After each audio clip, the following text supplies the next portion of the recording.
ओम नमो भगवते वासुदेवाय। आप सभी का दिन शुभ हो। इससे पहले पुरुषोत्तम मास महात्म्य के 26वें अध्याय में आपने जाना था कि महर्षि वाल्मीकि जी ने कहा कि हे राजन, ये मैंने उत्तम कल्याण को करने वाला, पापों का नाशक, उत्तम फल को देने वाला, माधव भगवान को प्रसन्न करने वाला, मन को प्रसन्न करने वाला धर्म का रहस्य कहा। इसका नित्य ही पाठ करें। वाल्मीकि मुनि कहते हैं कि हे राजन, जो इसको हमेशा सुनता है अथवा पढ़ता है वह उत्तम लोक को जाता है, जहाँ पर योगीश्वर श्री हरि भगवान वास करते हैं। इससे आगे का वृतांत आज सुनिए पुरुषोत्तम मास महात्म्य के 27वें अध्याय में। श्री नारायण बोले, इस प्रकार कहकर मौन हुए मुनीश्वर वाल्मीकि मुनि को पत्नी सहित राजा दृढ़धनवा ने नमस्कार किया और प्रसन्नता के साथ भक्ति पूर्वक पूजन किया। उस राजा दृढ़धनवा से की हुई पूजा को लेकर उन्होंने आशीर्वाद दिया कि तुम्हारा कल्याण हो। पापों का नाश करने वाली सरयू नदी को अब मैं जाऊंगा। इस समय हम दोनों को इस प्रकार बात करते करते सायंकाल हो गया है। ऐसा कहकर मुनि श्रेष्ठ वाल्मीकि मुनि शीघ्र ही वहां से चले गए। राजा दृढ़धनवा भी सीमा तक वाल्मीकि मुनि को पहुंचाकर फिर अपने घर वापस लौट आया। घर जाकर अपनी गुण सुंदरी नामक सुंदरी पत्नी से कहने लगा कि अरे सुंदरी, राग द्वेष लोभ मोह मद मात्सर्य इन 6 शत्रुओं से युक्त गंधर्व नगर के समान इस असार संसार में मनुष्यों को क्या सुख है। कीट विष्ठा भस्म रूप और वात पित्त कफ इनसे युक्त मल मूत्र रक्त से व्याप्त ऐसे इस शरीर से मेरा क्या प्रयोजन है। हे वरारोहे, अध्रुव शरीर से ध्रुव वस्तु एकत्रित करने के लिए मैं पुरुषोत्तम भगवान का स्मरण कर वन को जाता हूँ। तब वह गुण सुंदरी ऐसा सुनकर विनय पूर्वक नम्रता पूर्वक शुद्धता से हाथ जोड़कर अपने पति से कहने लगी। गुण सुंदरी बोली, हे राजन, मैं भी तुम्हारे साथ चलूंगी। पतिव्रता पत्नियों के पति ही देवता होते हैं। जो पत्नी पति के जाने पर पुत्र के घर में रहती है वह स्त्री पुत्र वधू के अधीन होकर पराये घर में कुत्ते के समान रहती है। पिता स्वल्प देता है और भाई भी स्वल्प ही देता है, इसलिए देने वाले पति के साथ कौन स्त्री नहीं जाएगी। इस प्रकार पत्नी की बात को स्वीकार कर और पुत्र का अभिषेक करके पत्नी सहित शीघ्र ही वह मुनियों से सेवित वन को चला गया। अब दोनों पति पत्नी हिमालय के समीप गंगा जी के निकट जाकर पुरुषोत्तम मास आने पर दोनों समय स्नान करने लगे। हे नारद, वहाँ पुरुषोत्तम मास को प्राप्त कर विधि से पुरुषोत्तम भगवान का स्मरण कर पत्नी सहित वह तपस्या करने लगे। ऊपर हाथ किए हुए बिना अवलंब पैर के अंगूठे पर स्थिर आकाश में नजर लगाए निराहार होकर राजा श्री कृष्ण भगवान का जप करने लगे। इस प्रकार व्रत की विधि में स्थित हुए तपोनिधि राजा की पतिव्रता रानी उनकी सेवा में तत्पर हो गई। इस प्रकार कठिन तपस्या करते हुए राजा का पुरुषोत्तम मास संपूर्ण होने पर घंटिमाओं के जल से विभूषित विमान वहां आया। ऐसा तत्काल आए हुए पुण्यशील और सुशील सेवित विमान को देखकर पत्नी सहित राजा आश्चर्ययुक्त होकर विमान में बैठे हुए पुण्यशील और सुशील को नमस्कार करने लगे। इसके बाद पुनः वे पत्नी सहित राजा को विमान में बैठने की आज्ञा देने लगे। पत्नी सहित राजा विमान में बैठकर फिर सुंदर नवीन शरीर धारण कर तत्काल ही गोलोक को चले गए। इस प्रकार पुरुषोत्तम मास में तपस्या करके भय रहित लोक को प्राप्त होकर हरि के निकट आनंद करने लगे।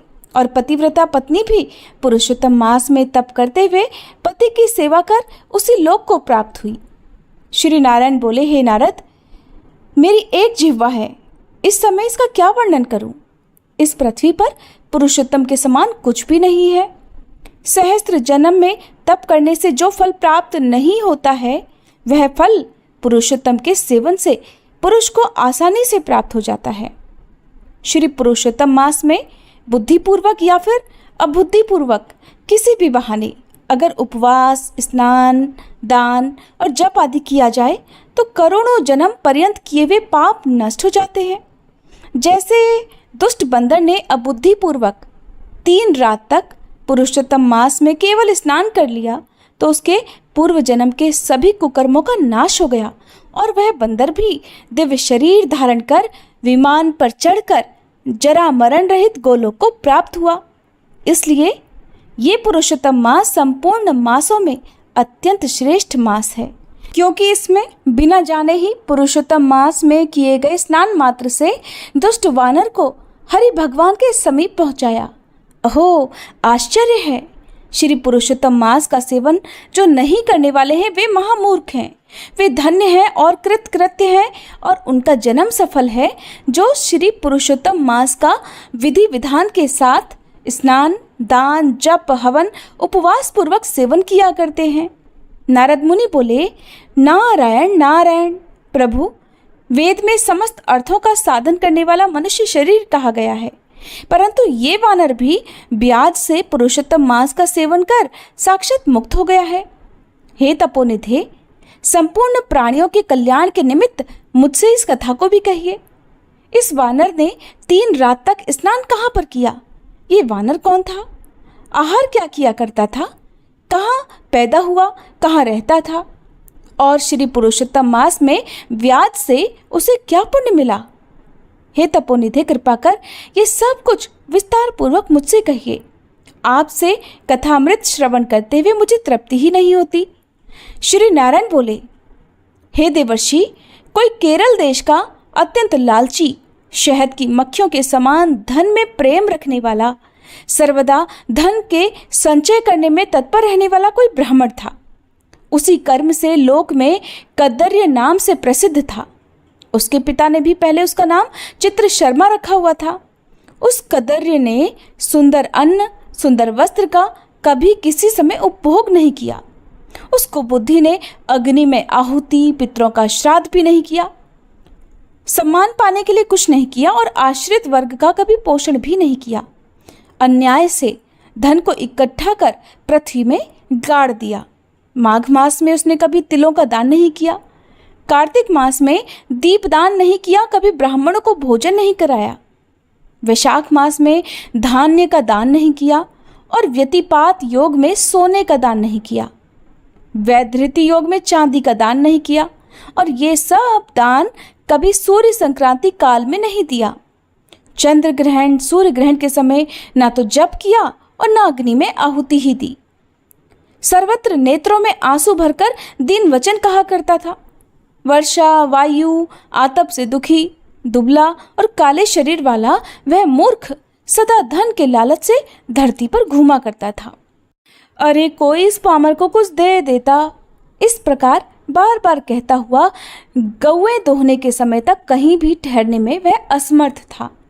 लोक के प्राणियों के धिक्कारने से जला हुआ और बड़ा बेचैन मन होकर घूमा करता था। उसका मित्र कोई बनेचर बाटिका का मालिक था। उस कद्दर्य ने उस माली से बार बार रोते हुए अपने दुख को कहा, नगर के वासी मेरा रोज तिरस्कार करते हैं, इसलिए मैं उस नगर में नहीं रह सकता हूँ। इस प्रकार कहते हुए उस कद्दर्य ब्राह्मण के अत्यंत दीन वचन को सुनकर माली का मन दया से भर गया। शरण में आए हुए उस दीन ब्राह्मण पर माली ने दया करके कहा, हे कद्दर्य, इस समय तुम इस वाटिका में ही रहो। नगर वासियों से अपमानित हुआ वह कद्दर्य उस माली के वचन को सुनकर बड़ा खुश होकर उसकी वाटिका में ही रहने लगा। नित्य उस माली के पास रहा करता और उसकी आज्ञा का पालन करता था। इसलिए उस माली को कद्दर्य पर दृढ़ विश्वास हो गया और उस कद्दर्य में अत्यंत विश्वास होने के कारण माली ने उस कद्दर्य ब्राह्मण को अपने से छोटे बगीचे का मालिक भी बना दिया। इसके बाद उस माली ने यह निश्चय किया कि कद्दर्य हमारा ही आदमी है, इसलिए वाटिका की चिंता को छोड़कर राज मंदिर का सेवन किया। राजा के यहाँ उस माली को बहुत सारा काम रहता था, इसलिए और पराधीनतावश वाटिका की ओर वह कभी नहीं आया। कभी उसने देखा ही नहीं कि उसकी सुंदर बगिया में अब क्या हो रहा है। उधर वह अत्यंत दुर्बल कद्दर्य उस वाटिका के फलों को अच्छी तरह खूब आनंद से खाया करता और लालचवश बचे हुए फलों को बेच देता था। निर्भय पूर्वक उस बगीचे के फलों को बेचकर उससे मिलने वाला धन वह खुद रख लेता था। जब माली पूछता तो उसके सामने झूठ बोलता, कहता कि मैं नगर नगर में घूमता फिरा, भिक्षा मांगता रहा और जो मिलता उसी को खाता और फिर भी तुम्हारे बगीचे की रक्षा करता हूँ। और ये पक्षीगण भी इस बगीचे के फलों को महीने में आकर सारा चट कर जाते हैं, सब खा जाते हैं। देखो मैंने कुछ खाते पक्षियों को अच्छी तरह से मार भी डाला है। यहाँ चारों तरफ उन पक्षियों के मांस और पंख गिरे पड़े हैं। उन मांस के टुकड़ों को और पंखों को देखकर उसका अत्यंत विश्वास कर वह माली वहां से चला गया। इस प्रकार अत्यंत जर्जर उस दुष्ट करदर्य के वास करते 87 वर्ष बीत गए।